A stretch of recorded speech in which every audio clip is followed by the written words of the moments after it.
കഴിഞ്ഞ ദിവസമാണ് ഒരു ന്യൂസ് കേട്ടിട്ടുണ്ടായിരുന്നത്. അതായത് തമിഴ്നാട്ടിൽ ഒരു പെൺകുട്ടി ഭർത്താവിൻ്റെ വീട്ടിൽ സ്ത്രീധനത്തിൻ്റെ പേരിൽ ശാരീരികമായും മാനസികമായും പീഡനം അനുഭവിച്ച് മടുത്ത കുട്ടി സൂയിസൈഡ് ചെയ്യുണ്ടായി. അപ്പോൾ ഇതിൽ രണ്ട് കാര്യങ്ങളാണ് എനിക്ക് അഡ്രസ്സ് ചെയ്യണം തോന്നിയത്.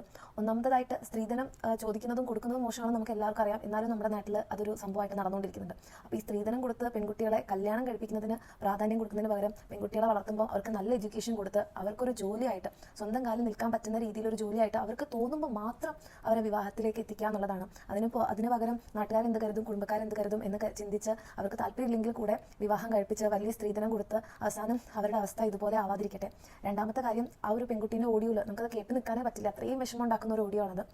അതായത് ആ കുട്ടി പറയുന്നുണ്ട്, കുറേ തവണ ആ ബുദ്ധിമുട്ടുകളൊക്കെ പറഞ്ഞപ്പോഴും എല്ലാവരും ഒത്തുപോകാനാണ്, അഡ്ജസ്റ്റ് ചെയ്ത് പോകാനാണ് പറഞ്ഞത് എന്നുള്ളത്. അപ്പോൾ നമ്മുടെ പെൺകുട്ടികൾ, ഇപ്പം ഇത് പാരൻസിനോടാണ് എനിക്ക് പറയാനുള്ളത്.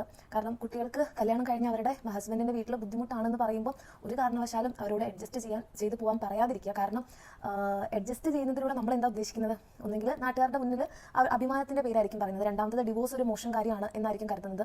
ഒരിക്കലും ജീവനേക്കാൾ വലുതല്ല അഭിമാനവും ഒന്നും തന്നെ. അപ്പോൾ ബുദ്ധിമുട്ടാണെന്ന് പറയുമ്പോൾ നമ്മുടെ കുട്ടികളാണ്, അവർക്ക് ബുദ്ധിമുട്ടാണെന്ന് പറഞ്ഞു കഴിഞ്ഞാൽ അത് നിർത്തി പോരാനും നമ്മൾ അവരുടെ കൂടെ ഉണ്ടാകും എന്നുള്ളൊരു കോൺഫിഡൻസ് ആ കുട്ടികൾക്ക് ഉണ്ടാക്കി കൊടുക്കുക എന്നുള്ളത് നമ്മൾ അവരെ വളർത്തുന്ന സമയത്ത്, ഈ ഒരു സമയത്ത് അവർക്ക് കൊടുക്കേണ്ട കോൺഫിഡൻസ് ആണ്, അവർക്ക് ഉണ്ടാവേണ്ട കോൺഫിഡൻസ് ആണ്. എന്ത് വന്നു കഴിഞ്ഞാലും പാരൻസ് കൂടെ ഉണ്ട് എന്ന് പറഞ്ഞു കഴിഞ്ഞാൽ അവർ ഒരു പരിധിവരെ കുട്ടികൾ ആരും തന്നെ ഇതിലേക്കൊന്നും സൂയിസൈഡിലേക്കൊന്നും ചിന്തിക്കില്ല എന്നാണ് എനിക്ക് തോന്നുന്നത്.